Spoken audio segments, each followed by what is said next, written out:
Hey guys, it's Zachary20 Game, and today we're here with Joe White, which got second place using SwordSoul Tenyis.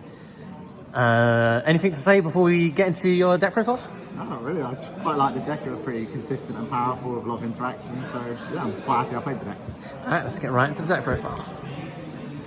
So to start off the SwordSoul engine, I just played 3 Moe and 3 Long. I wanted to max out on the starter cards and the most powerful cards, which was obviously 3 Moe and 3 Longs. And then I only played 2 Tai because I don't really want to brick myself with too many normal summons, and Tai by itself isn't really a starter card. It's more like a continue card once you have a Worm Engrave, so like by itself it's not great. But it's really good to combo with the Tenyi engine, which I'm going to show shortly. I only played 1 Ecclesia. I do like Ecclesia going second, but the issue is she's not a worm and she's not a SwordSoul card. So sometimes she's pretty ugly in the hand, pretty ugly to play with. And she's a bit fragile with hand traps as well, such as Ash, so I only just wanted to play 1 going second. For the hand traps, I only played 1 Effect Veiler and 1 Ash Blossom. I'm only playing these 2 because they're targets for Chow Thing. I'm playing another hand trap, we'll get to that shortly. For the Tenyi package, I just maxed out on everything. I played 3 Ashuna, 3 Vashruda, and 3 Atara.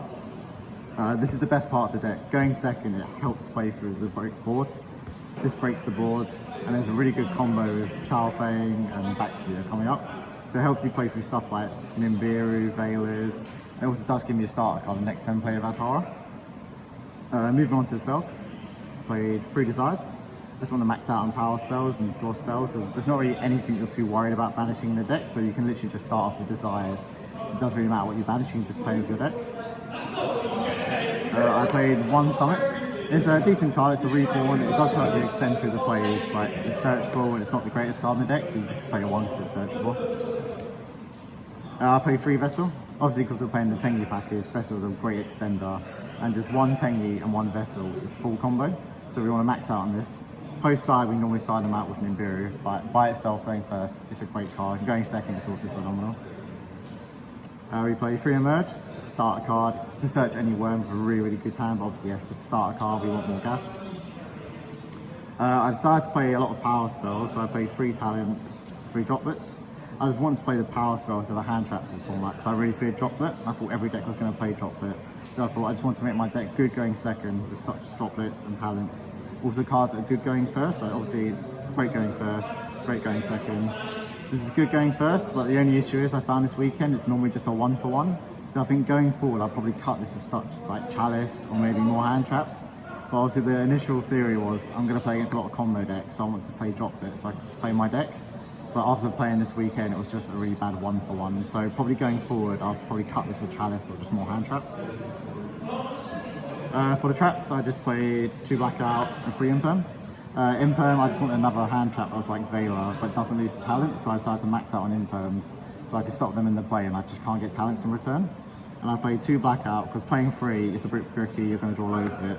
And we're playing Desire, so playing 1 is a chance of banishing it or just not seeing it, so 2 was the correct number. Going into the extra deck, we play 3 Monk. I was playing 2 initially, but the third one kept coming up with the Tenyi package, so we decided to play 3, and this entire weekend I kept making 3, because sometimes you don't always draw the Tenyi combo, and sometimes you just need to summon a Tenyi, link 1, and it starts your combo engrave like Veshruda or add back Adhara to do your normal summon. So yeah, we did play 3, because a lot of the times you don't open up all the Tenyis, it's a bit awkward to play with, and it's really good in the mid game and grind game. I played 1 Shaman. This card was phenomenal. This card is the best extender in the deck. Sometimes it just makes them awkward hands really good, and hands when you go Tai makes it phenomenal because you can Tai, summon Moe, and you get really good plays out of this. Or sometimes you do just open them awkward, all Tenyi hands, and this makes them really good. So yeah, this card was phenomenal. I played 2 Baxia.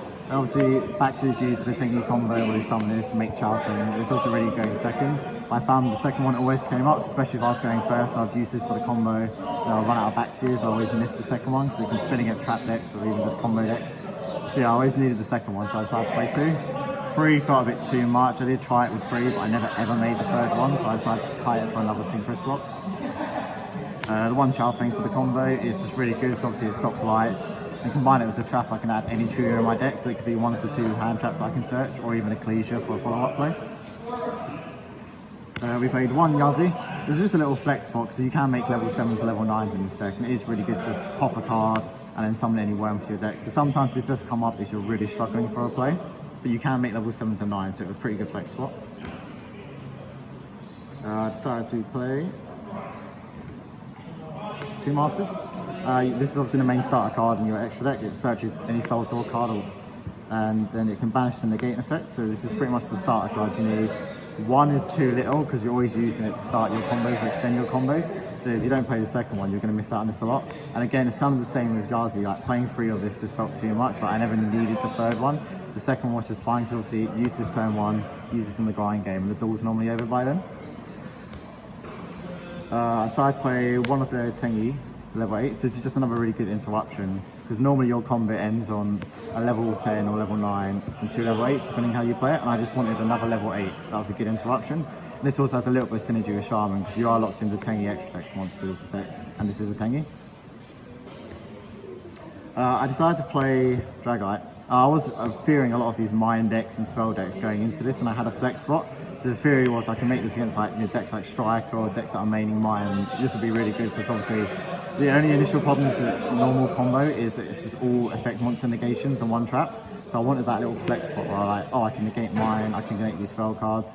But I didn't play anything like that this weekend, so this wasn't really that great. So I think you could cut this with something like Crimson Blader. But the initial theory was I'm fearing mind decks, so I wanted to be able to negate them.